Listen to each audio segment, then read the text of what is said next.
अब बात एक ऐसे स्कूल की जो अति पिछड़ी जाति मुसहरों के जीवन को बदलने का प्रयास कर रहा है, जिन्हें 2 जून की रोटी भी नसीब ना थी। उन बच्चों को स्कूल का सपना देखना भी गुनाह था। आज उस सपने को हकीकत में बदला है शोषित समाधान केंद्र ने, जो मुसहर जाति के करीब 200 बच्चों का नया ठिकाना बन गया है। पेश है एक रिपोर्ट। आर्थिक रूप से अति पिछड़ी जाति में शुमार मुशहर जाति पूर्वी उत्तर प्रदेश और बिहार के पूर्वी क्षेत्र में रहती है। उपेक्षा और गरीबी के चलते इस जाति के लोग आज भी अपना पेट चूहे खाकर भरने को मजबूर हैं। जिसके लिए 2 जून की रोटी नसीब नहीं है, उसके लिए पढ़ाई के बारे में सोचना भी गुनाह है।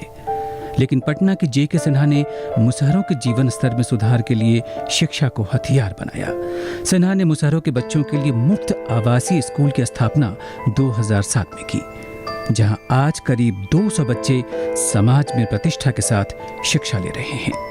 मैं एक स्कूल खोलूं, रेसिडेंशियल स्कूल, आवासीय स्कूल, जहां इन बच्चों को, ये मुसहर बच्चों को सब सुविधा दूं जो हमने पाया जब मैं स्कूल में था, या हमने जो अपने बच्चों को दिया जब वो स्कूल में थे। हम ये उम्मीद करते हैं कि ये बच्चे जब +2 कर लेंगे तो इनके लिए 21वीं सदी की सब द्वारें, सब दरवाजे खुल जाएंगे। शोषित समाधान केंद्र में पढ़ रहे इन बच्चों के हौसले और पढ़ाई के प्रति इनके लगाव को देखकर इतना अवश्य कहा जा सकता है कि अब वो दिन दूर नहीं जब ये बच्चे अपने माँ बाप सहित स्कूल और इसके संस्थापक का सिर गर्व से ऊंचा कर सकेंगे। समाज के पिछड़े तबके को आगे लाने के लिए ऐसे प्रयासों का होना बेहद सराहनीय है। उम्मीद है हमारे देश में ऐसे प्रयास लगातार होते रहेंगे। हम सभी को अपने मन में ये संकल्प लेना चाहिए, क्योंकि ऐसे संकल्प ही बनाते हैं एक बेहतर कल को। शुभ समाचार के लिए कैमरामैन अशोक के साथ मैं निकिता सक्सेना। अब बात कला जगत की। एक ऐसे समय में जब अधिकांश चित्रकार प्राचीन दुनिया की रहस्यमय भाषा से ऊब चुके हों, तब शुभदर्शिनी सिंह सरीखे चित्रकार बहुत सुलझी हुई चित्र भाषा का सहारा लेकर दर्शकों को योग शल्य और स्वास्थ्य के रंग आकाश की सैर कराती हैं। आइए हम आपको भी ले चलते हैं शुभदर्शिनी के चित्रों की उस प्रदर्शनी में, जहां आप देख सकते हैं भारतीय पौराणिक चिकित्सा प्रणाली से लेकर आधुनिक चिकित्सा शास्त्र को चित्रों में समाये हुए। सुश्रुत, अजीवक, पतंजलि और शालिहोत्र में क्या समानता थी? जी हाँ, ये 5 मशहूर प्राचीन भारतीय डॉक्टर थे।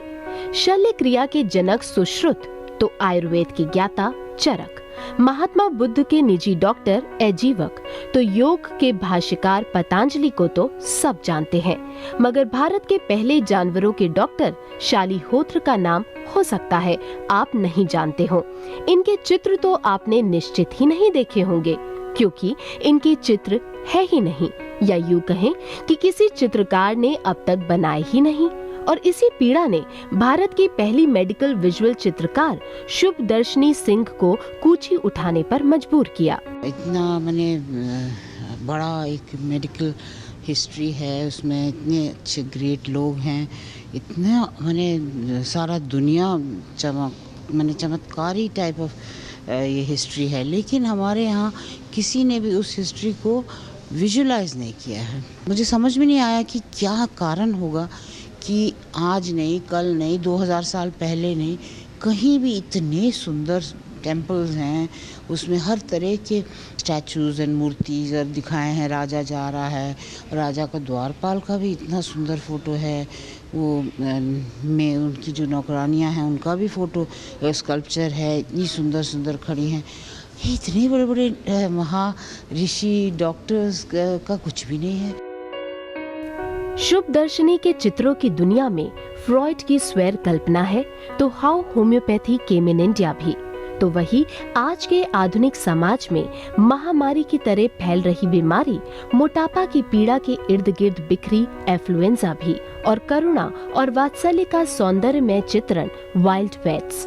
तो प्राचीन काजियत चिकित्सा प्रणाली को दर्शाता काजी नजरुल के साथ साथ Lepcha origin of men legend, हेप्सवर्क, फैंटेसी, ओटी, डेथ एंड मेडन जैसे चित्र दर्शकों पर प्रभाव छोड़ते हैं।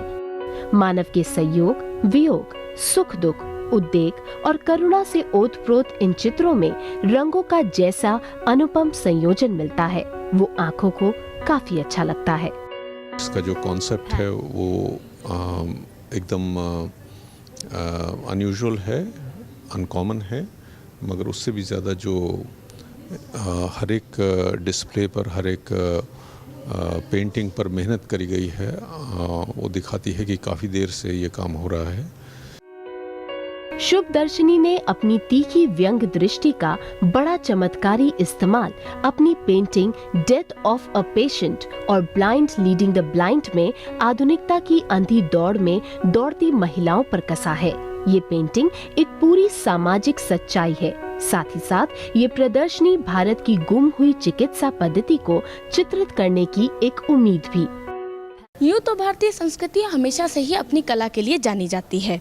शुभदर्शिनी सिंह और सुंदरिता लामा द्वारा बनाई गई ये पेंटिंग्स कला और चिकित्सा के मेल को दर्शा रही हैं।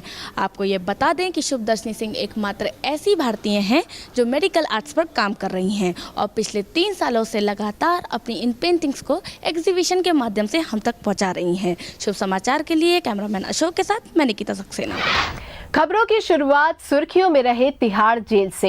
इस साल होने वाली यूपीएससी की परीक्षा में भाग ले रहे लाखों छात्रों में 5 ऐसे छात्र भी हैं जो हत्या, अपहरण और 420 के जुर्म की सजा तिहाड़ जेल में काट रहे हैं। जी हां, देश की सर्वोच्च सेवा का अंग बनने के लिए इन कैदियों ने जेल में रहते हुए सिर्फ कड़ी मेहनत ही नहीं की है, बल्कि अपने आचरण एवं व्यवहार से जेल प्रशासन को इतना प्रभावित किया कि इन्हें हर मुमकिन सुविधा उपलब्ध कराई गई। इसी पर देखिए हमारी एक खास रिपोर्ट। इन दिनों तिहाड़ सुरेश कलमाड़ी, कनिमोझी और ए राजा जैसे भ्रष्टाचारियों के लिए जहां काल कोठरी बन गया है, वहीं सिक्के का दूसरा पहलू ये भी है कि इसी जेल के 5 कैदी गौरव, अमित झा, राजकुमार, संदीप कुमार सिंह और सिद्धार्थ जेल पुस्तकालय में किताबों पर आंखें गड़ाए सिविल सेवा की तैयारी में दिन रात एक किए हुए हैं। तिहाड़ के जेल नंबर 3 में हत्या, अपहरण और धोखाधड़ी जैसे अपराधों के मामले में बंद ये 5 कैदी भले ही अपनी रिहाई की तारीख के बारे में न जानते हों, लेकिन इनको अपनी परीक्षा की तारीख भली भांति याद है। आज अगर मैं आईएएस के लिए प्रिपरेशन कर रहा हूं तो इसके पीछे जितना भी सहयोग है या जो भी मोटिवेशन है वो जेल प्रशासन का ही है। तभी से हम लगातार प्रयासरत हैं, लगातार परिश्रम कर रहे हैं कि किस तरह से हम यूपीएससी के एग्ज़ाम को क्लियर करें। और भारतवर्ष की जो सबसे बड़ी संस्था है, जिसे हम इस संस्था में जुड़ के इस भारतवर्ष का, इस समाज का या अपने आप का हम उत्थान कर सकते हैं, तो हम इस प्रयास में लगातार लगे हुए हैं। इन कैदियों को जेल में किसी तरह की कोचिंग सुविधा तो उपलब्ध नहीं कराई गई है, लेकिन इन्हें जेल प्रशासन ने हर तरह की पुस्तकों से लेकर पढ़ाई के लिए जरूरी सामान और माहौल मुहैया कराने की हर मुमकिन कोशिश की है। हमारे यहाँ एक वार्ड है जिसको हम कहते हैं इग्नो वार्ड है। उसमें जो प्रिजनर जो है अपनी स्टडीज़ को आगे परसू कर रहे हैं, फर्दर स्टडीज़ कर रहे हैं, ऐसे लोगों को वहाँ पे रखा जाता है। इस समय 5 प्रिजनर हैं जो कि आईएएस की तैयारी कर रहे हैं और उनको जो भी पॉसिबल हेल्प है उनको हम यहाँ से जेल प्रशासन की हर तरीके से पॉसिबल हेल्प जो है कर रहे हैं। अपने पिछले जुर्मों को भुलाकर ये कैदी कुछ ऐसा मुकाम हासिल करना चाहते हैं जिससे ये एक बार फिर समाज में पूरे सम्मान के साथ वापस लौट सके। भगवान ऐसी सद्बुद्धि कलमाड़ी, कनिमोझी और ए राजा को भी थी। यूँ तो ये कैदी जाने अनजाने अपने हाथों हुई गलतियों की सज़ा इन सलाखों के पीछे काटकर भुगत ही रहे हैं, लेकिन इनकी सोच को कोई बेड़ियां नहीं डाल पाया है और ना ही इनके इरादों की उड़ान को कोई रोक पाया है। कैमरा पर्सन अशोक के साथ शुभ समाचार के लिए मैं नीतू मल्होत्रा। कहा जाता है यथा नाम तथा गुण। बिहार के कुसुम्भारा गांव की 12 वर्षीय भारती भी अपने नाम को कुछ ऐसे ही सार्थक कर रही है।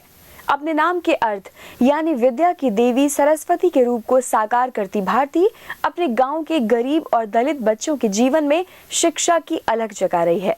भारती के इसी अनूठे प्रयास पर देखिए हमारी ये खास रिपोर्ट। सरकार भले ही शिक्षा की अलग जन जन तक जलाने के लिए चलो पढ़ाएं कुछ कर दिखाएं जैसे नारे रच रही हो, मगर इस जज्बे को अपने मन में लिए 12 वर्षीय भारती बिहार में अपने गांव कुसुम्भारा के दलित बच्चों में साक्षरता का प्रसार कर रही है। बिहार की राजधानी पटना से करीब 87 किलोमीटर की दूरी पर एक छोटा सा गांव कुसुमभारा, जहां नक्सलवाद और बेहद गरीबी के चलते बच्चे शिक्षा पाने में असमर्थ थे। उन बच्चों के लिए 12 साल की भारती शिक्षा दूत बनकर उभरी है। भारती खुद अपने गांव से 2 किलोमीटर दूर अखोड़ी गोला गांव के सरकारी स्कूल की छात्रा है। इस स्कूल से मिले ज्ञान को भारती बांटने में विश्वास रखती है और इसी विश्वास को अपने मन में लिए अपने गांव के आम के पेड़ के नीचे वो अपना छोटा सा स्कूल लगाती है। इस स्कूल में उसकी ही उम्र के या उससे कुछ बड़े बच्चे विद्यार्थी होते हैं। हमारे लिए स्कूल मजबूर है, हम सोचे अपनों पढ़े या दूसरों को पढ़े। नीतीश कुमार के सुशासन में भले ही बिहार प्रगति कर रहा हो, भारती की पीड़ा ये है काम की तलाश में बिहार छोड़ 10 लाख बच्चे महानगरों में चले जाते हैं। भारती की छोटी सी कोशिश है कि काम की तलाश में जाने वाले उन बच्चों को किसी भी प्रकार शिक्षित किया जा सके। सुनहले नारों को हकीकत में बदलती ये छोटी सी बच्ची हम सब के लिए एक प्रेरणा स्रोत है। ब्यूरो रिपोर्ट के साथ निकिता सक्सेना।